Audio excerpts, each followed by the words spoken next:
Hello, this is David, and yeah, this is one of my videos, and I'm going to tell you a little bit about my experience with hunger and children in the Philippines.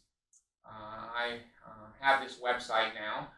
I have this posted on cockroach disability, one of my websites, and then I also have it over on Sir David the Bard. I want to give you part of my motivation for why I've set my website up. Is called onebowlofrice.org. Onebowlofrice.org. It's growing all the time. I'm adding things to it. It's not as sophisticated as I originally planned to have it, but don't put onebowlofrice.com. That shows that you're from the carving world, that you don't think, you don't listen, and you can't follow in direction.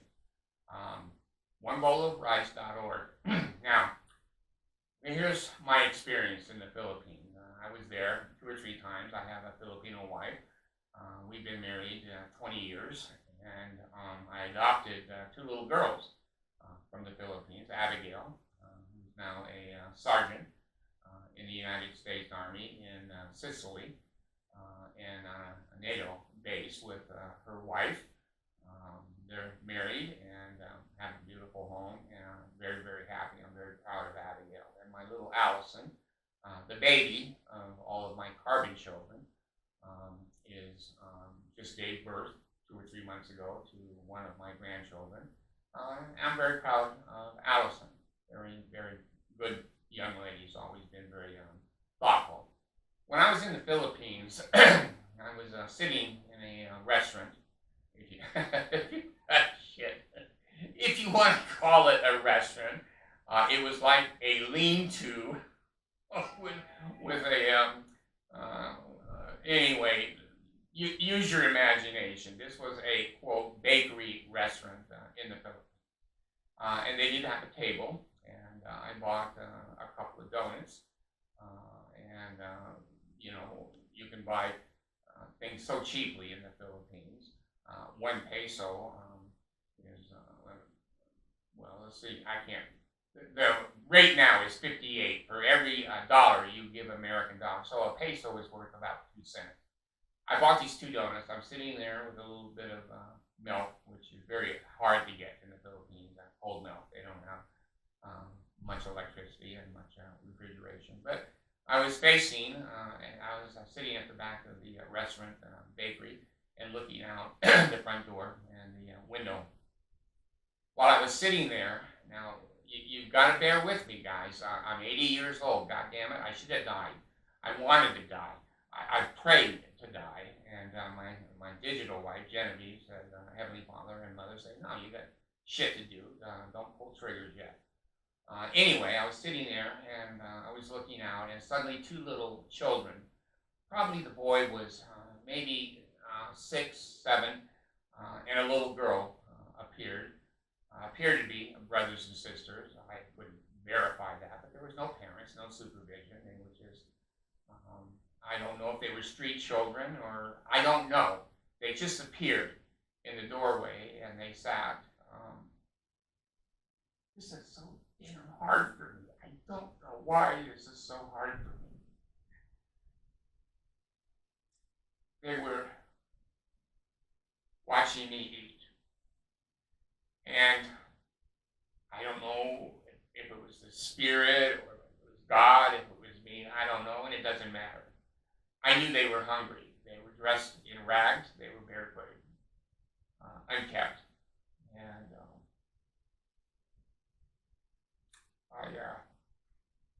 I had to get up, take my last donut. I'd eaten the first one, but I had one left, and I took it over to them. And the little boy immediately grabbed it and tried to eat it, jam it totally into his mouth. And his baby sister was going to get nothing, and I had to I direct him to give half the donut to his baby sister. That picture is so vivid in my mind right now. Years and years ago, 20 years ago, 21 years ago. I see those little faces, and that's why I did the website, onebowlofrice.org. They hadn't had anything to eat at all that day, many times in days before. They were undernourished. They couldn't go to school. They didn't have any shoes, socks, just the clothes they were wearing and eating out of trash cans.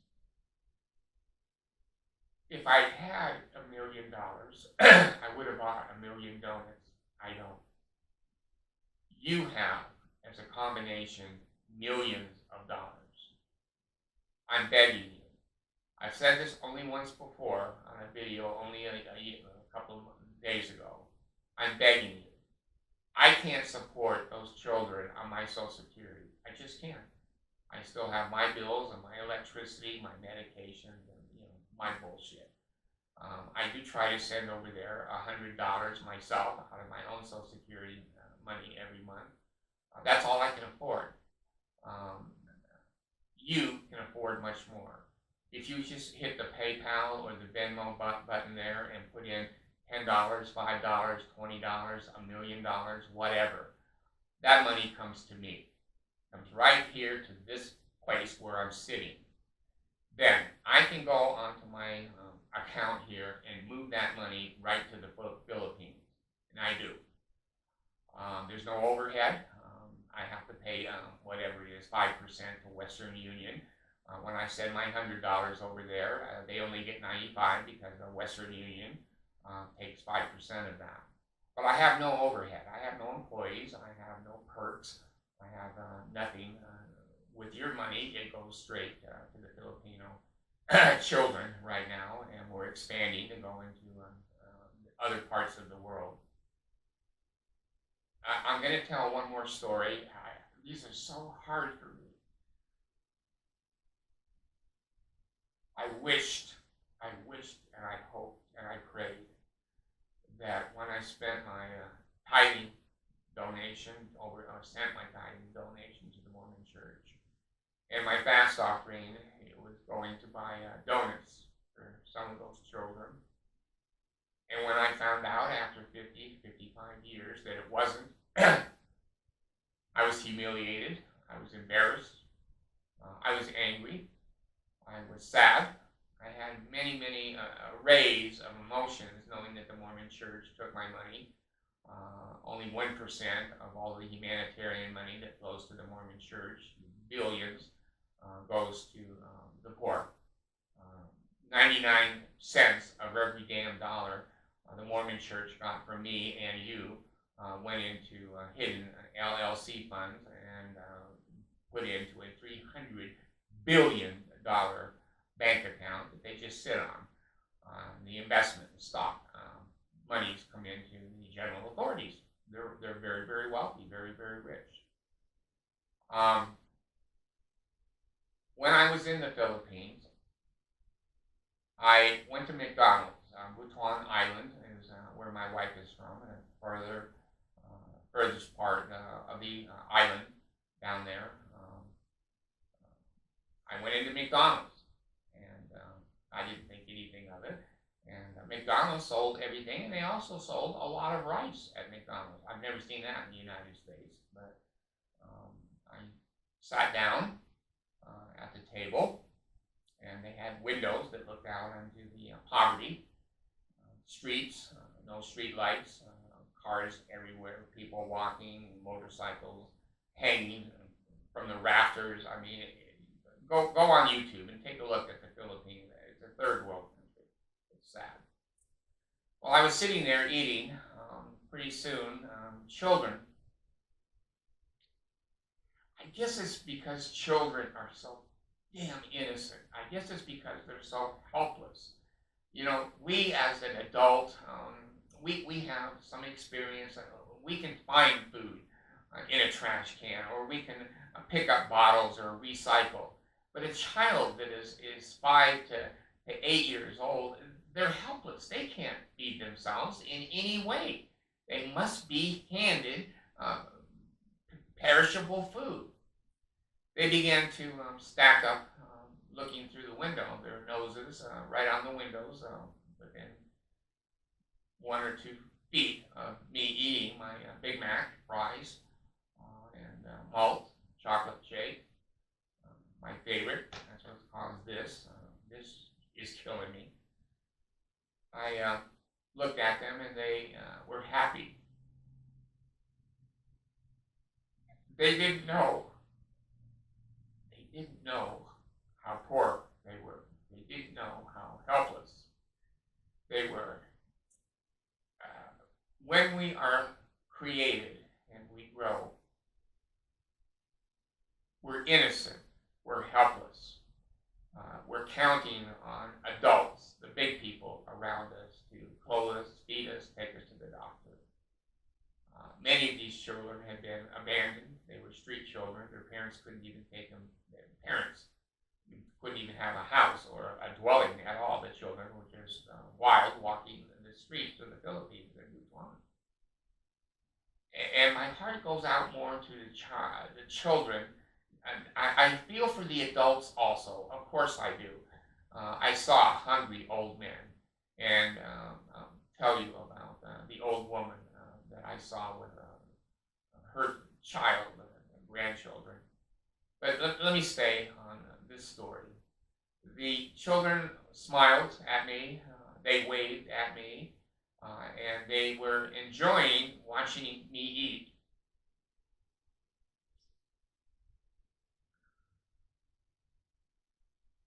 I didn't have then, and I don't have now until you hit that money donation button.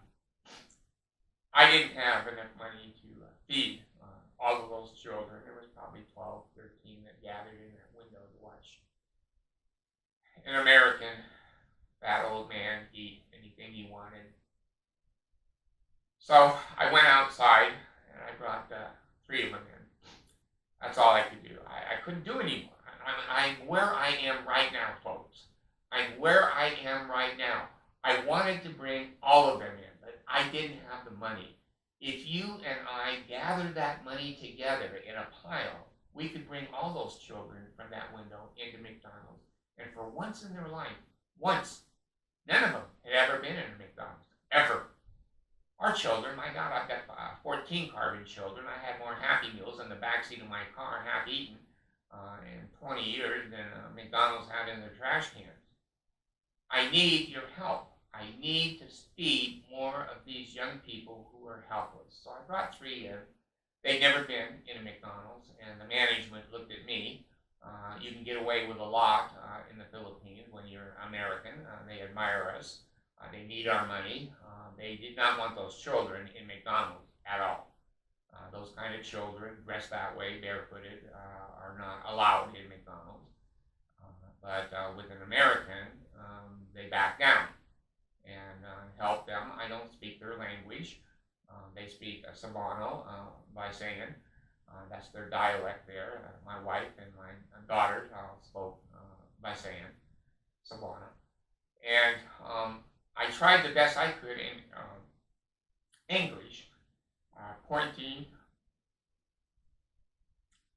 This is fucking hard.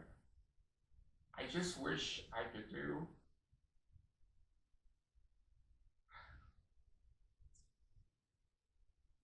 I wish I could do more. I had to point to the menu for them to order. And they all 3 got a Happy Meal. I took them over to the table, sat them down. They never had a soft drink. They never had a hamburger. They never had fries. And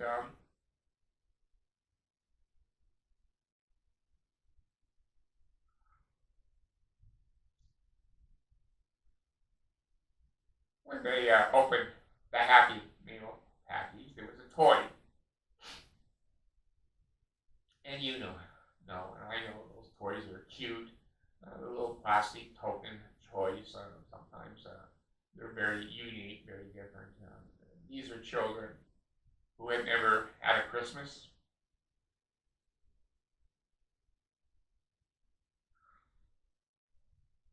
never had a toy ever in their entire life. And I watched their faces, and I was shocked. I was taken back. I didn't know, like I know now, how poor and helpless they really were. They cherished those toys like they were air, oxygen, their own heart, their own body. They clutched those toys, they played with them, they had, for the first time in their life, a toy. When my two adopted children had their first Christmas here, and they saw presents under the Christmas trees, they were also shocked to have a real present. So, I'm saying to you, I could only buy 3 Happy Meals. I didn't have enough money. I need your money.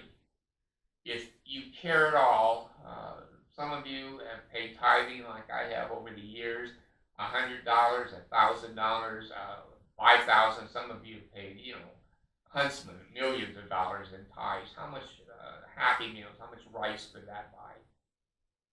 I'm really begging in behalf of those children. I know you haven't seen them, perhaps. I know that I'm only a witness. I'm testifying to you, the court of justice here on your ranch, the earth. I'm testifying to you. These little children are hungry. They're helpless, and I'm doing the best I can. I send $100 a month to them out of my Social Security money. If you could send $5 or $10 or more, that money is going to go exactly to buying rice for those children, not Happy Meals, not toys. I believe very strongly in the basics of life. Let them at least live and have an opportunity to grow into adulthood and get an employment or a trade. I came out of McDonald's and had my little Abigail with me. She was, I don't know, maybe 10 at the most, and we got on what they call a tricycle. There were hardly no cars, just tricycles. And we drove down a street to a stop sign, and in the Philippines, a stop sign means nothing. You just go through it. You just stoplight. It was there yesterday. It's gone today. Someone stole the stoplight in town to sell it to buy rice. And long story short, Abby and I were sitting on the back of the Jeep, the tricycle, and we happened to stop. The driver did stop, and there was a lady. And again, this is hard for me. This is so hard for me. I wish I could do more. I really need your help. She was old, bent over, poorly dressed, hair terrible.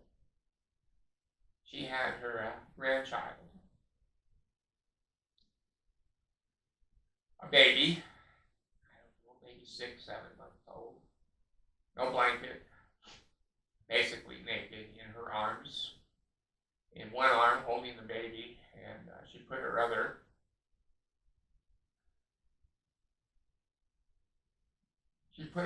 hand out to us to give her money. And beside her was a 2-year-old little girl, poorly dressed, playing in the sand, in the dirt, at the stop sign. I looked at my Abigail, and of course, she wasn't used to giving. She had never had anything her whole life. Nothing like she has now. And I said to Abigail, honey, what do you think? And I had just given Abigail whatever, 20, 30 pesos to put in a little purse I had just bought her at the mall. Abby never had any money ever.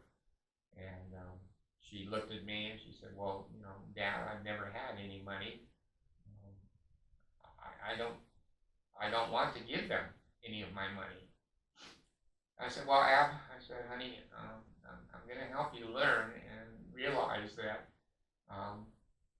when you help other people, Christ said 3 times, feed my sheep, feed my sheep. If you love me, feed my sheep. And I said, honey, you now have been given a new purse. You have a few pesos in it. You're going to go to the United States. Your life has been blessed. Christ asked us to simply share. Bless this lady's life. And Abigail reached into her purse, and I was so proud of her, like I am today, and gave the lady a few pesos. That's my experience in the Philippines, my direct experience. My Abigail, I adopted. She came here to the United States, and I asked her, Abby, were you hungry, basically, in the Philippines? Were you hungry in the Philippines? And basically, I said, what happened if you were hungry? And she said, well, Grandpa, Grandpa was able to take his food on the table and push it over to me, and I was able to have his food. So Grandpa went hungry. So Abigail could grow up. I adopted her, and now she's a sergeant, protecting you and me from nuclear missiles from Russia. So let me close this particular video. I'm begging. I've never asked for anything. I've never asked for anything on my videos. I've never made a penny. Zero. I've got whatever, 2,500 videos between cockroach disability and Sir David the Bard, and truth shouldn't cost anything. Heavenly Father blesses us, Heavenly Mother blesses us with the truth, and that is very, very important. That truth, you don't light candles and pay penance to the Catholics to get truth. You don't pay tithing or fast offerings to the Mormon Church to get truth.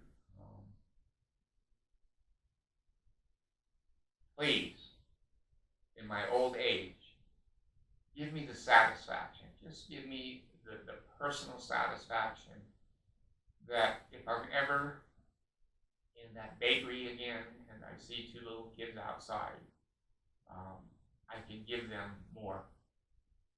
If I'm ever at Butuan, McDonald's ever again, and the kids gather outside the window to watch the rich American fat old man eat his Big Mac, that I could bring them all in next time. Please, please, let me bring in more of those helpless souls. There are brothers and sisters. Whether you're a Mormon, a Catholic, a Buddhist, a Hindu, it doesn't matter. These are our brothers and sisters. And we're not giving them fancy cars. We're not giving them Learjets. We're not giving them anything except the damn basic ability to stay alive until tomorrow. Don't you and I owe that to the world? Don't you and I owe that to the world as human beings, brothers and sisters, and especially Americans? When you go to McDonald's today, this is 2025, the end, about December of 2025. When we go to McDonald's, a Big Mac now is like $7, $8, $10 Big Mac meal. You can't send to me that $10, maybe skip a McDonald's once a month or something, and let me buy 40 bowls of rice. That $10 will buy 40 bowls of rice. I could have sat at that McDonald's and gone over to the counter and said, give me 40 bowls of rice. And then I could have gone out on that street corner and handed out 40 bowls of rice to those little helpless children that were watching through the window. So please, donate. This is going to make an old man very, very happy. If I've improved any of your lives, if I've helped you, I paid with my Social Security for these microphones, cameras, TVs, my dwelling here with my wife, my medications. I can't send more, folks. I'm at $100 on Social Security to the Philippines and the hungry children. That's all I can do. I need you. I need you. I need you to go to that website, the onebowlofrice.org right now, and go to your Venmo, go to your PayPal, and put in there $1. That's 4 bowls of rice. God, I'll take $1 because there was 4 more kids outside that McDonald's that I could have gone to the counter and bought 4 more bowls of rice. Please, don't put it off. Yeah, it's Christmas. We just went through Thanksgiving, and it's the holiday season, and maybe that's a good time for all of us to evaluate our responsibility to our brothers and sisters. My life has been so blessed. My life has been so blessed by me trying to give and try to share. And Christ said, when you do it unto the least of these, my brethren, you've done it unto me. And he said, if you love me, feed my sheep. If you love me, feed my sheep. If you love me, feed my sheep. Please help. Please help me. Thank you.